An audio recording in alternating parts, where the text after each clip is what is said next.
Hello बच्चों, कैसे हैं आप सब लोग। तो बच्चों आज की क्लास हम स्टार्ट करते हैं। बच्चों आज की क्लास में जो मैं क्वेश्चन करवाने वाला हूं वो एग्जाम्स के पॉइंट ऑफ व्यू से बहुत इंपॉर्टेंट क्वेश्चन है, क्योंकि जो ये चैप्टर है, chapter number 7 dissolution of firm,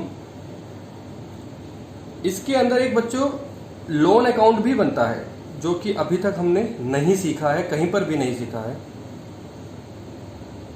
तो आज का जो हमारा जो ये मेन क्लास है आज की, वो एक लोन अकाउंट के ऊपर है। तो आज मैं सिर्फ आपको एक ही क्वेश्चन करवाऊंगा और इस एक क्वेश्चन को आप बहुत ध्यान से देखना बच्चों। तो आज की क्लास हम स्टार्ट करते हैं। Question number 30।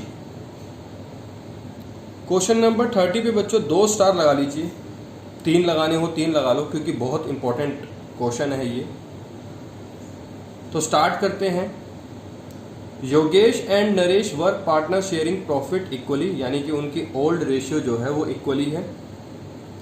They dissolve the firm on 1 अप्रैल 2019। 1 अप्रैल 2019 को उन्होंने अपनी फर्म को डिसॉल्व कर दिया।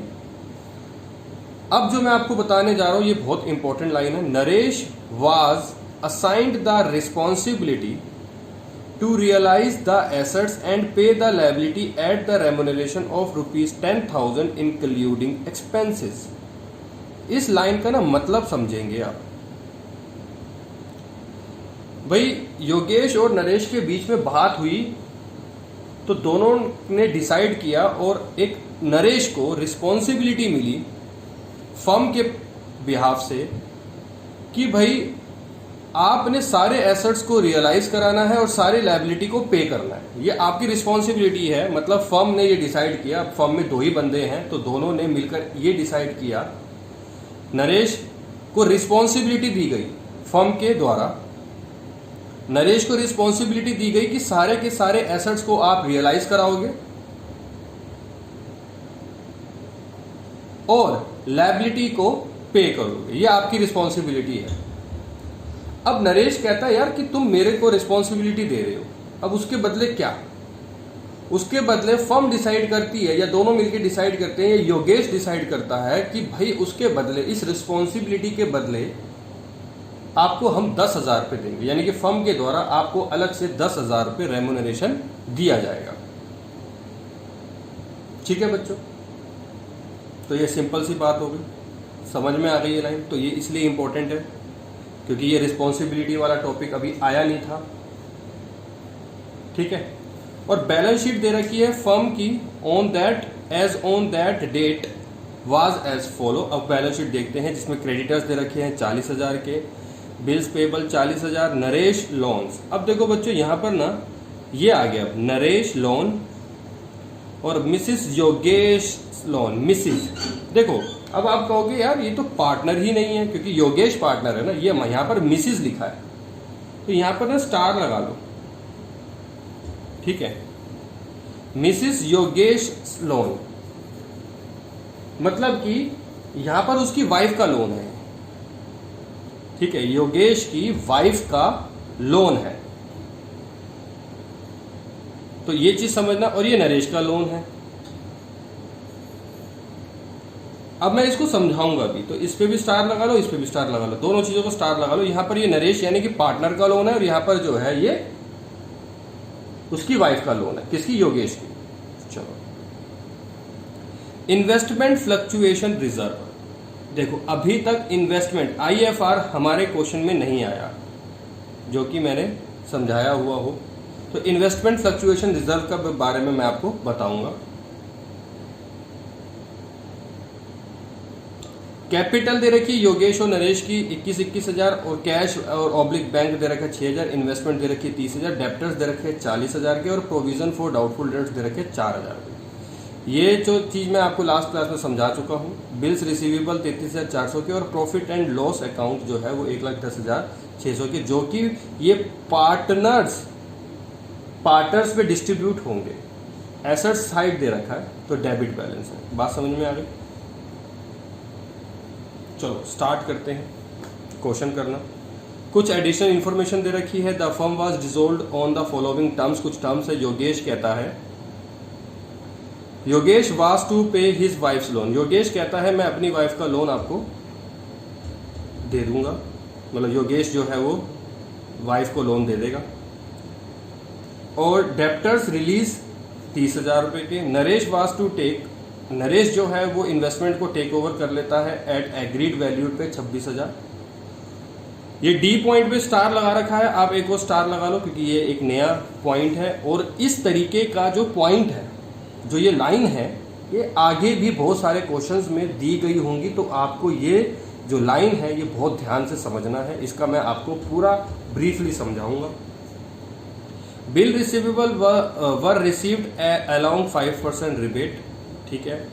Are debtors previously written off as bad debt paid 15,000। पिछले साल एक कोई डेप्टर्स होगा, उसको हमने बैड डेट्स के रूप में घोषित कर दिया कि वो बैड डेट्स है, वो हमको पैसे नहीं दे रहा, लेकिन इस साल उसने हमको पे कर दी, तो बैड डेट रिकवर्ड हो गए। चलो जी, ये तो कोई मुश्किल काम नहीं है। And unrecorded assets released 10,000। जो अनरिकॉर्डेड एसेट्स है वो रिलीज करें 10,000 रुपए की, जो रिकॉर्ड नहीं थे।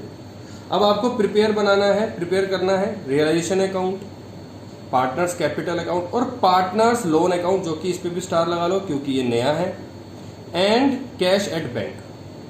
तो इस क्वेश्चन को, ये क्वेश्चन मैं आपको इसीलिए ही करा रहा हूं क्योंकि ये पूरे तरीके से आपके लिए न्यू है। कैसे करना होता है, क्या करना होता है, ये सारी बातें मैं आपको समझाऊंगा और आपको पूरा फोकस यहां पर ही अपना रखना है। तो सबसे पहले आपको इस क्वेश्चन के लिए 4 फॉर्मेट्स बनाने होंगे बच्चों।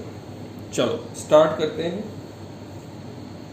तो सबसे पहले आपको बनाना है रियलाइजेशन अकाउंट, जो कि बड़ा सा बनाते हैं बच्चों।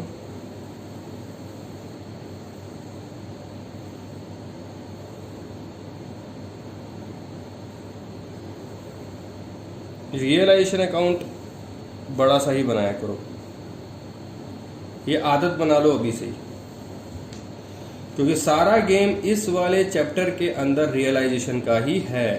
बाकी सब छोटे छोटे बना लो, 5-5, 6-6 लाइन के चलेगा, लेकिन रियलाइजेशन अकाउंट कम से कम 15 से या 12 से 15 लाइनों का होना चाहिए।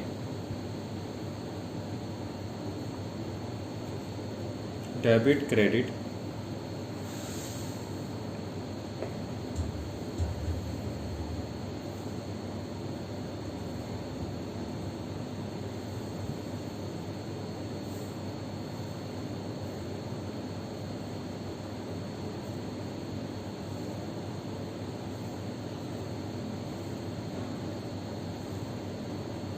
दो का ही बनाना है। Partners capital account, debit credit, particulars Yogesh Naresh, particulars Yogesh Naresh. चलो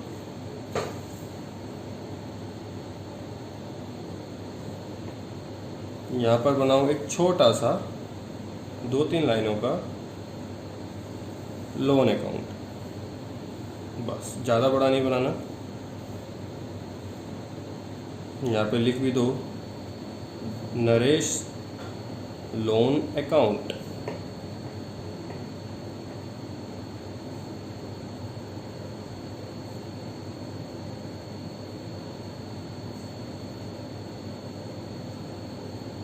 इधर ही बना लो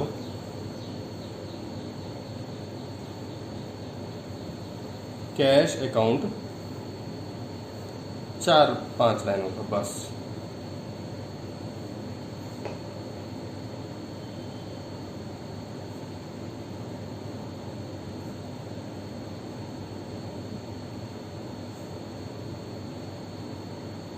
ठीक है बच्चों, तो ये हमने बना लिया।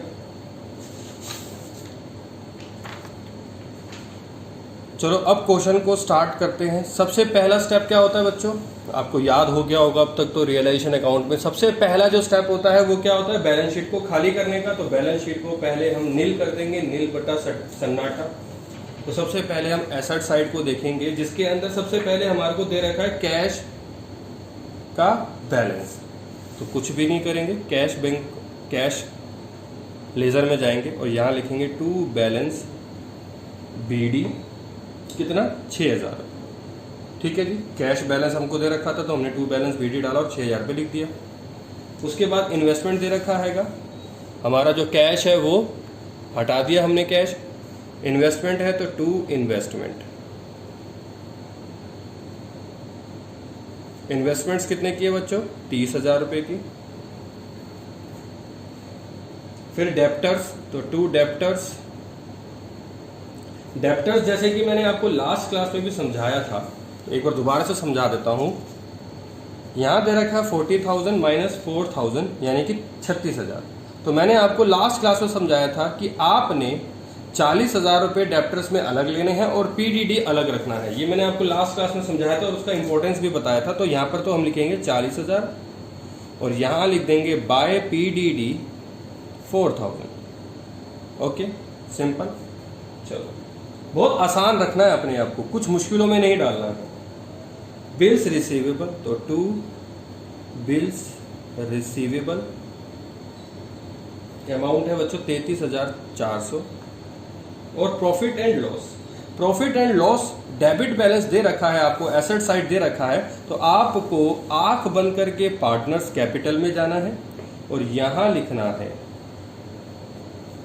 Profit and loss account. और कितना दे रखा है 1,10,000 ओल्ड रेशियो में, यानी कि इक्वली लिखा हुआ है। देखो मैं आपको दिखा देता हूं, एक एक चीज दिखाऊंगा मैं आपको।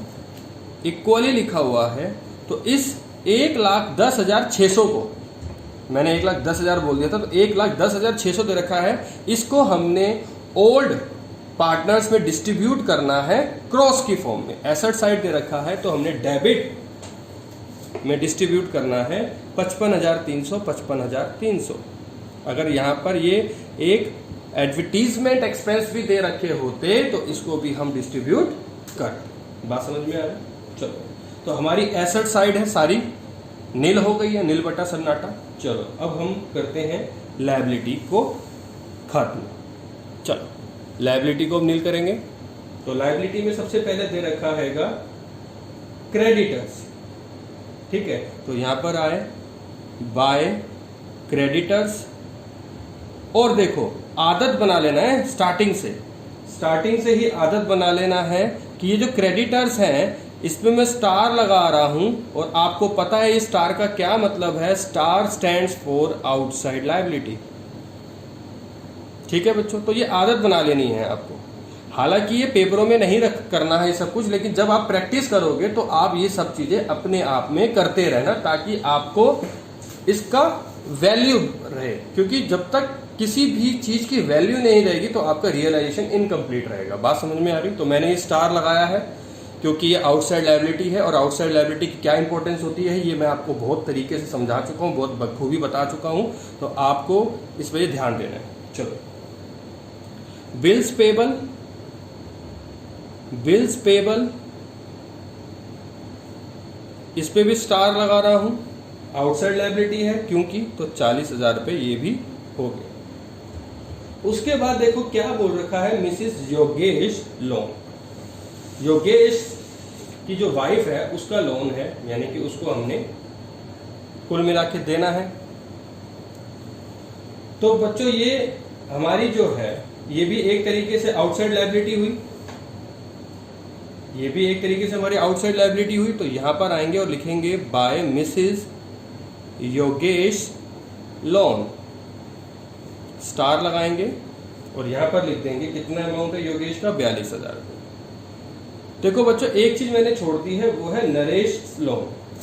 देखो नरेश तो अपना ही पार्टनर है ना, मतलब तो नरेश को हमने 44,000 रुपये देने हैं। नरेश को फर्म ने 44,000 रुपये देने हैं। तो नरेश का लोन हमने बना रखा है जो कि ये फर्म के लिए लायबिलिटी है। तो इसका जो ओपनिंग बैलेंस होता है वो कहां जाता है, क्रेडिट साइड। तो यहां डाल देंगे बाय बैलेंस BD कितना नरेश का है? 44,000 रुपये।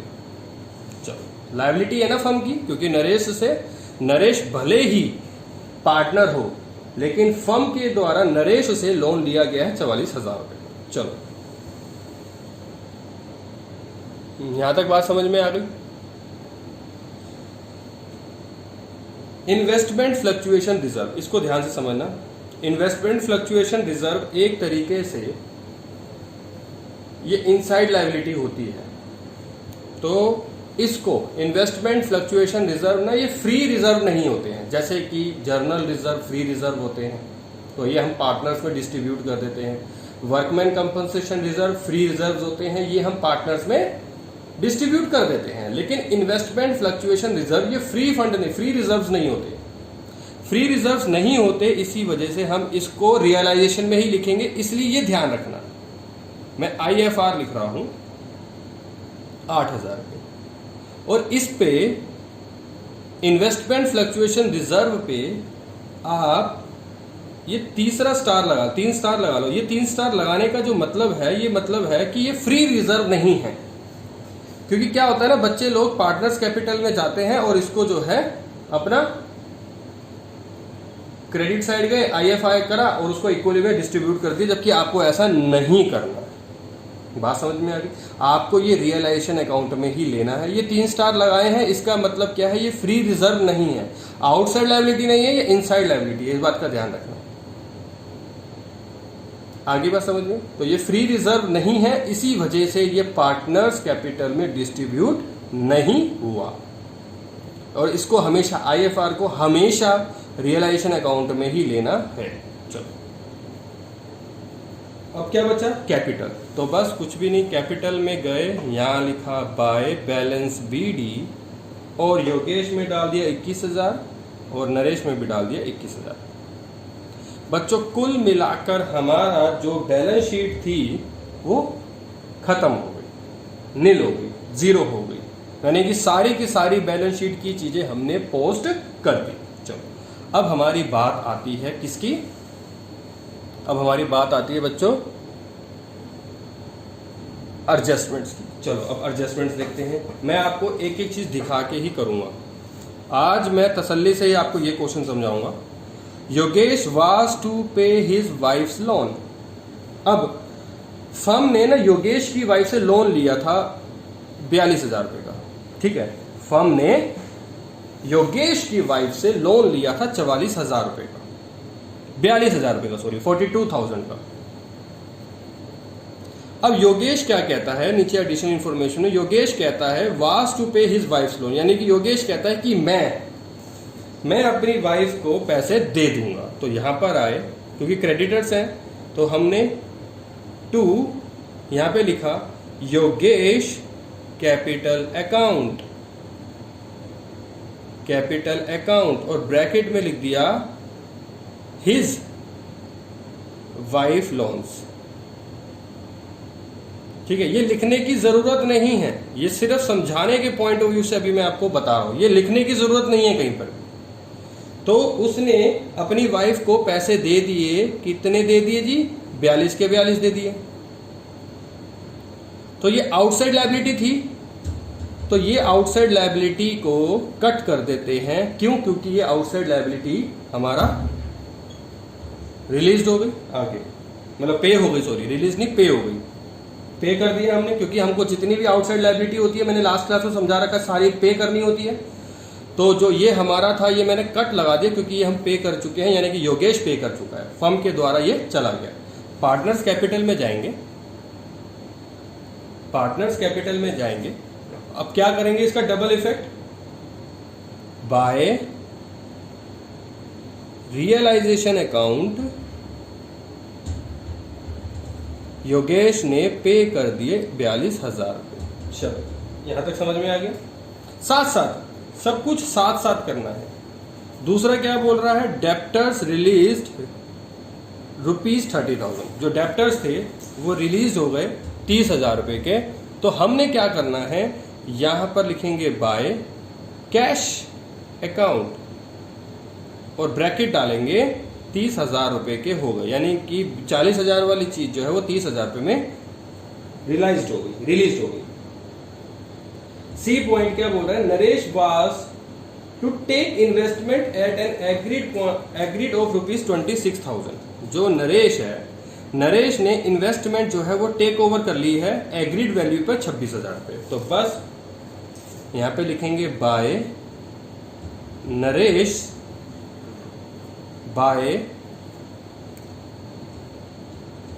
नरेश कैपिटल अकाउंट कितने की टेक ओवर करी थी, 26,000 रुपए की। एग्रीड वैल्यू थी क्योंकि इन्वेस्टमेंट थी 30,000 रुपए की, एग्रीड हुआ कि चल भाई ठीक है तो 26,000 रुपए में ले जा। ठीक है, तो नरेश के पास 26,000 रुपए के आ गए, तो यहां पर जाएंगे टू रियलाइजेशन अकाउंट और नरेश में डाल देंगे 26,000। साथ साथ सब कुछ करना है, यानी कि जो दो इफेक्ट होते हैं वो साथ साथ करना है बच्चों, आगे पीछे मत करना, नहीं तो गलत हो जाएगा या भूल जाओगे। तो ये काम आपको भूल के भी नहीं करना, साथ साथ आपको करते रहना और यही आदत अभी से ही बना लोगे तो आपको आगे चल के कोई मुश्किल नहीं होगी। अब जो मैं आपको डी पॉइंट समझा रहा हूं उसको बहुत ध्यान से समझना, क्योंकि आगे ये बहुत बार पूछा जाएगा, ये आएगा। Creditors and bills payable were payable after 2 month. अब देखो ये इसका मतलब क्या है भाई, क्रेडिटर्स और बिल्स पेबल ये दोनों आउटसाइड लायबिलिटी है, ये हमें पे करनी है। ठीक है, हमें पे करनी है आफ्टर 2 मंथ, हमें पे करनी है 2 महीने के बाद, यानी कि जब हम अपनी फर्म को डिसॉल्व करेंगे उसके 2 महीने के बाद हम क्रेडिटर्स को पेमेंट करेंगे और बिल्स पेबल की पेमेंट करेंगे। ठीक है, हुआ क्या, क्रेडिटर्स जितने भी थे वो कहते हैं कि भैया आप मुझे 2 महीने के बाद पेमेंट मत करो, मुझे अभी कर दो। देखो लिखा हुआ है but were paid immediately at a discount of ₹15%। अब देखो वो क्या कहते हैं, भाई हमने 2 महीने के बाद पेमेंट करनी है क्रेडिटर्स को भी और बिल्स पेबल को भी, लेकिन क्रेडिटर और बिल्स पेबल दोनों मिलकर कहते हैं कि भाई आप हमें इमीडिएटली यानी कि अभी के अभी पेमेंट कर दो, 2 महीने के छोड़कर आप अभी कर दो, आपको हम 15% का डिस्काउंट दे देंगे, 15% का डिस्काउंट दे देंगे। तो इमीडिएटली कंडीशन में हमको करना क्या होता है, तो पहले यहां पे देखेंगे कि क्रेडिटर्स कितने के थे बच्चों, क्रेडिटर्स हैं 40,000 के, और बिल्स पेबल कितने के बच्चों, वो भी 40,000 रुपए के, दोनों 40 है, टोटल कितना हो गया 80,000 रुपए, टोटल कितना हो गया 80,000। यानी कि ये दोनों के दोनों कह रहे हैं कि आप हमें इमीडिएटली पेमेंट कर दो और आप हमसे 15% का डिस्काउंट ले लो। चलो जी, तो 80,000 का 15% निकाला, 80,000 का 15% निकाला 2 महीने के लिए, क्योंकि जी 2 महीने के बाद तो पेमेंट करनी थी, तो 2 महीने के लिए हमारे को मिल गया। तो चलो ठीक है जी, ये 0 से 0 कट गया, 0 से 0 कट गया, 2 से 400, 2 से 6, फिर 2 से गया 3 टाइम, 3 से गया 5 टाइम, तो 5 2 जा 20 और 2 0 को 2 0, यानी कि 2,000 रुपए का डिस्काउंट हमारे को मिल गया। कुल मिला के 2,000 रुपए का क्या मिल गया, डिस्काउंट। यानी कि जहां हमें 80,000 रुपए देने थे, हमें 2,000 रुपए का डिस्काउंट मिल रहा है, हमको अब 78,000 रुपए देने हैं। तो फर्म ने कहा कि चलो ठीक है, चलो ठीक है, हम आपको पेमेंट कर देते हैं। तो यहां पर आए हम और लिखा टू कैश, क्योंकि कैश में तो हमने पेमेंट करी होगी, और अंदर लिख देंगे 78,000, क्योंकि अभी हो सकता है आगे कुछ एक्सपेंस हो या कुछ हो, कुछ रह जाए, तो वो हमको यहाँ पर लिखना हो, तो इसलिए अभी हमने अंदर लिखा है। नहीं होगा तो 78 बाहर लिख देंगे। तो ज्यादातर कोशिश यही किया करो, जो कैश की चीजें रिलेशन में आती है वो ब्रैकेट के अंदर लिखा करो, ताकि कंफ्यूजन ना हो। मैं ऊपर लिख रहा हूं क्रेडिटर्स प्लस बिल्स पेबल, दोनों को मिलाकर हमने ये पेमेंट करी है। तो ये वाला जो पॉइंट था डी, ये समझ में आ गया सब बच्चों को। ये इसी तरीके से आएगा, तो मंथ तो दे ही रखे होंगे, कोई 3 महीने के दे रखे होंगे, कोई 4 महीने के दे रखे होंगे, कोई 1 महीना, कोई 2 महीना, तो आ ही गया आपको। तो इसी तरीके से ये आपको निकालना है। अगर एक क्रेडिटर्स का होगा तो सिर्फ क्रेडिटर्स के ऊपर निकालना है। हमारे को दोनों को दे रखा था, क्रेडिटर और बिल्स पेबल दोनों को मिलाकर, तो जितने भी आउटसाइड लायबिलिटी अगर दे रखे होंगे उसी हिसाब से निकालना है। ठीक है, हो सकता है कहीं पर सिर्फ क्रेडिटर दे रखा हो सकता है कहीं पर सिर्फ बिल्स पेबल दे रखा हो सकता है दोनों दे रखे हो, तो इसमें तो दोनों थे ही थे। तो ये आपको समझ में आ ही गया है कि कैसे निकालते हैं। और ये भी हो सकता है कि क्रेडिटर का 15% हो और बिल्स पेबल वाला कह रहे 10% हो, तो आपको दोनों का अलग अलग निकालना पड़ेगा। तो वो तो आपको आसान चीज़ है। तो किसी तरीके से भी क्वेश्चन आ सकता है, निकालने का फंडा यही रहेगा।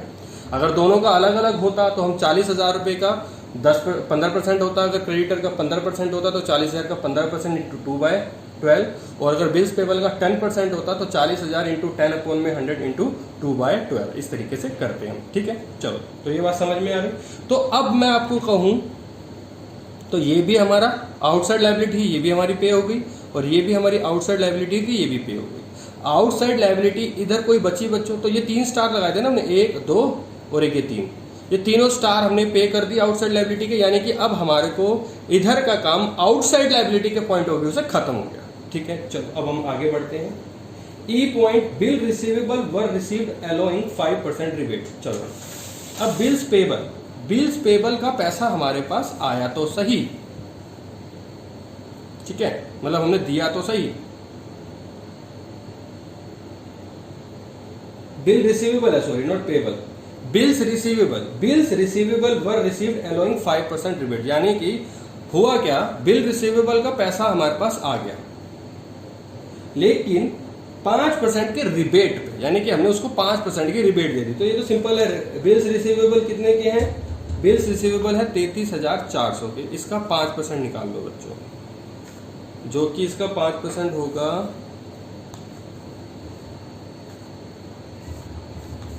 1670, 5% होगा 1670। तो हमारे को 33,400 में से ये 1670 रिबेट दे दिया हमने, यानी कि माइनस करना पड़ेगा। तो माइनस करके आया 31,730। तो बस हमें कुछ नहीं करना, हम यहां गए और लिखा 31,730। यहां पर मैं ऊपर लिख देता हूं BR का पैसा और ये डेप्टर्स का पैसा। तो बच्चों ये आपको लिखने की जरूरत नहीं है, लेकिन अभी के पॉइंट ऑफ व्यू से मैं आपको समझा रहा हूं। चलो ये बिल्स रिसीवेबल का भी पॉइंट हो गया। F, a debtor previously written off as bad debt paid 15,000। पिछले साल का कोई एक डेप्टर्स था जो हमने बैड डेट्स के रूप में राइट ऑफ कर दिया था, लेकिन उसने पेमेंट कर दी 15,000 का। तो हमारे को पैसा मिल गया ना, तो हम यहाँ पर जाएंगे और यहाँ लिखेंगे 15,000 और ऊपर लिखेंगे bad debt, bad debts recovered, BDRD, ये बैड डेट्स रिकवर्ड, ये समझने के लिए सिर्फ। और अनरिकॉर्डेड एसेट्स है 10,000 पे, तो यहाँ पर सिंपल से 10,000 पे लिख देंगे अनरिकॉर्डेड एसेट्स। ठीक है बच्चों, तो ये मैंने सारे के सारे पॉइंट्स लिख दिए एक एक करके। ठीक है, लेकिन अब हमारा एक पॉइंट बचा जहां पर ना तो आपका ध्यान गया होगा और ना ही किसी भी बच्चे का, और वो ही ध्यान देना बहुत जरूरी था। वो क्या था ध्यान, आप सब बच्चों का सारा ध्यान नीचे था। एक ऊपर भी दे रखी है एडिशनल इंफॉर्मेशन कि Naresh was assigned the responsibility. एक रिस्पॉन्सिबिलिटी दी गई थी ना नरेश को, जो हमने स्टार्टिंग में बात करी थी कि जितने भी एसेट्स होंगे सबको रियलाइज कराएगा और लायबिलिटी थी वो सबको पे करेगा। ये नरेश की रिस्पॉन्सिबिलिटी थी। उस रिस्पॉन्सिबिलिटी के ब्याह पर उसको क्या देना था, 10,000 रुपये देने थे रेमुनरेशन के रूप में। तो अब क्या करना है, कुछ भी नहीं करना, यहां जाएंगे और लिखेंगे टू नरेश कैपिटल अकाउंट, और नीचे लिख देते ब्रैकेट में रेमुनरेशन, कितना, 10,000 रुपये। ठीक है बच्चों, और इसका दूसरा इफेक्ट कहां पड़ेगा बच्चों, दूसरा इफेक्ट कैपिटल अकाउंट पे पड़ेगा बाय रियलाइजेशन अकाउंट, और नरेश में जाएंगे और 10,000 रुपये डाल देंगे। अब कोई भी चीज नहीं बची है, सारी की सारी चीजें एडिशनल इंफॉर्मेशन हो, चाहे वो रियलाइजेशन अकाउंट के अंदर बैलेंस शीट को रिमूव करना हो, सब पूरा हो चुका है। तो चलो सबसे पहले हम रियलाइजेशन अकाउंट में निकालते हैं कि प्रॉफिट निकलेगा या लॉस निकलेगा। तो ये 78,000 रुपये सिंगल है, तो ये 78,000 रुपये बाहर ही आ जाएगा। और इन सब का प्लस करो बच्चों, इन सब का प्लस करो, 30,000 और 31,000, 61,730। 61,730 में 25,000 प्लस करेंगे तो आपका आएगा 86,730। ठीक है बच्चों, 86,730। चलो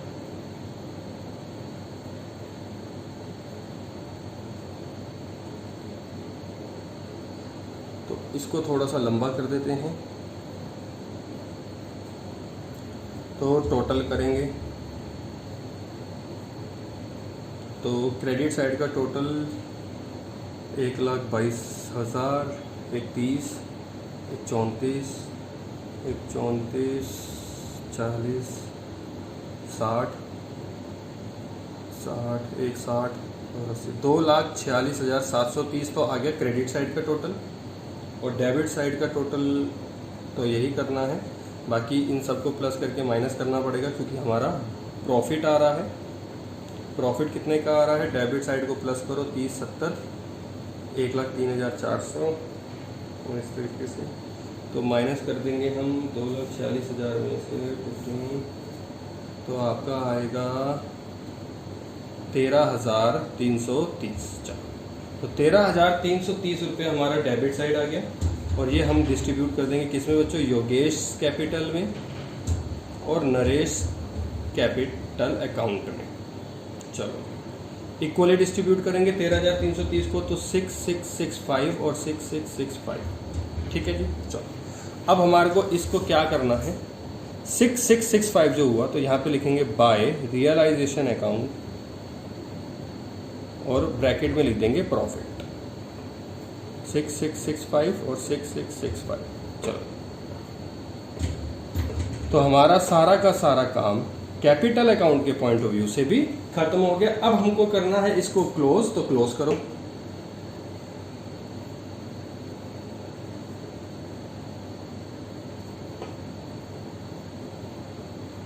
तो इसको क्लोज करो। इसका आ रहा है 6,9,665।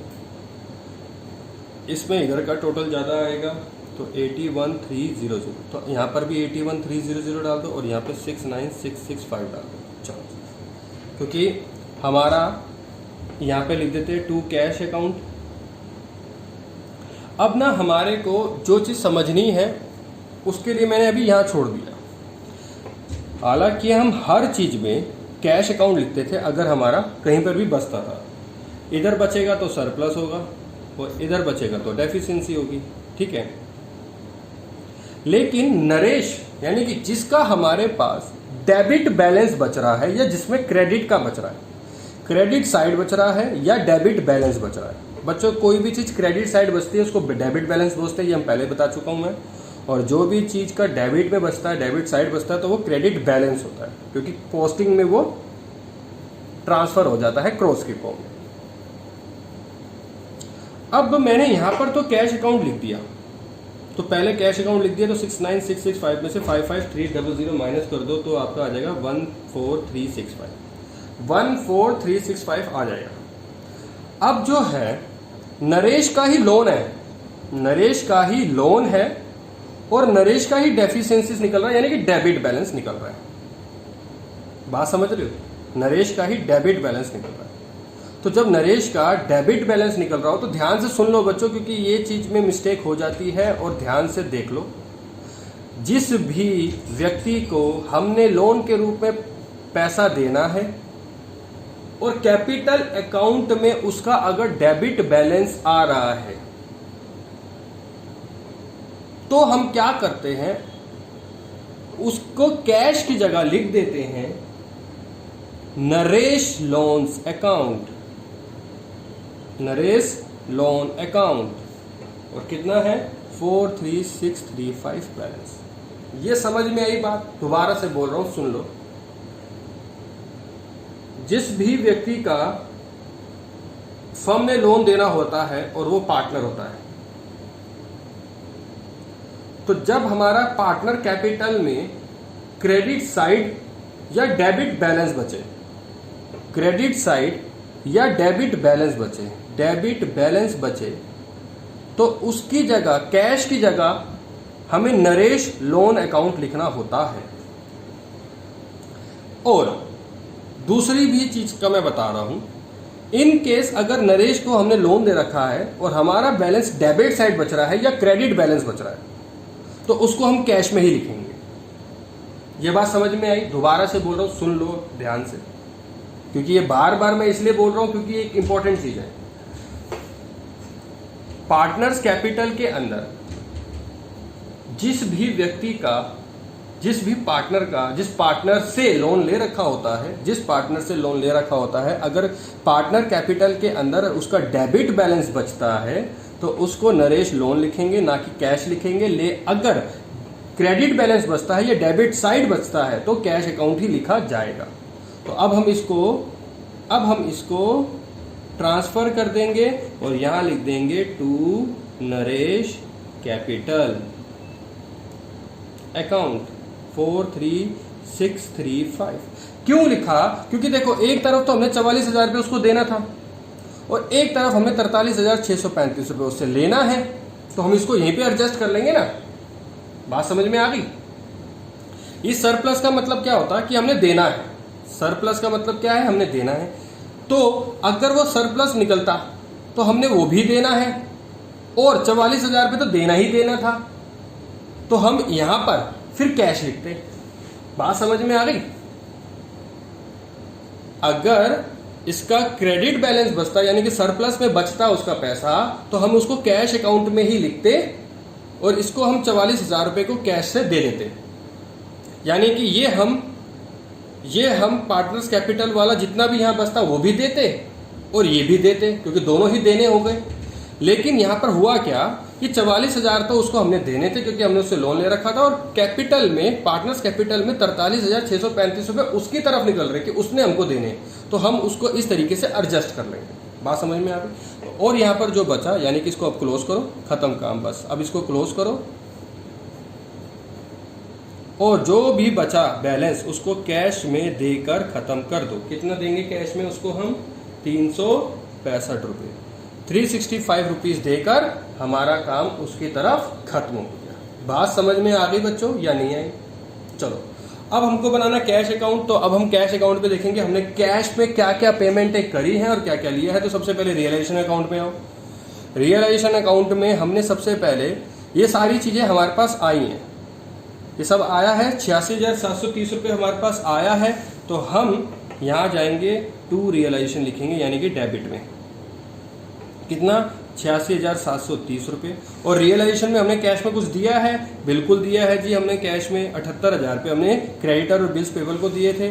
तो यहां पर जाएंगे और लिखेंगे by realisation account. By realisation account कितना? 78,000 रुपये हमने दे दिए जी। अच्छा, पार्टनर्स कैपिटल में हमने किसी को दिया जी? बिल्कुल दिया, 14,365 रुपये दिए। तो बाय योगेश कैपिटल अकाउंट कितना दिया उसको? 14,365 रुपये दिए। अच्छा, नरेश को हमने कुछ दिया जी? बिल्कुल दिया, 365 रुपये और दिए। तो बाय नरेश कैपिटल अकाउंट कितना दिया? 365 रुपये दिया। और किसी को कुछ दिया लिया जी? बिल्कुल भी नहीं। ठीक है जी, तो इसको भी हम क्लोज कर देंगे। इसका तो टोटल आ जाएगा 730, 6 और 6 12 और 1 92730 और 78,000 और 365 तो 730 ही हो गया, और 4 और 8 12 हो गया, और एक ये भी हो गया 92730। तो हमारा हम जो कैश अकाउंट है, जो हमारा कैश अकाउंट है वो क्या हो गया? बैलेंस्ड, विच मीन्स हमने सारी चीजें क्या करी हैं? एकदम एक्यूरेट। बात समझ में आ गई बच्चों? लोन अकाउंट के ऊपर हमने जो जितनी बार भी मैंने फोकस डाला है उसका ध्यान रखना बच्चों। चलो अब मैं आपको एक क्वेश्चन देता हूं, क्वेश्चन नंबर 24। ठीक है बच्चों? A and B are partner in a firm sharing profit and losses in the ratio 3:2। On 31 March 2019 को बैलेंस शीट आपको दे रखी है। क्रेडिटर्स मिसिस एज लोन दे रखा है, बीज लोन दे रखा है, रिजर्व दे रखे हैं, यानी कि ये बिल्कुल क्वेश्चन उसी तरीके से है। एक प्रॉफिट एंड लॉस आपको डेबिट बैलेंस दे ही रखा हैगा। ठीक है, बाकी कोई भी चीज़ मुश्किल है नहीं, तो आपको ये 24 क्वेश्चन अभी करना है। ठीक है बच्चों, ये अभी करना है क्वेश्चन।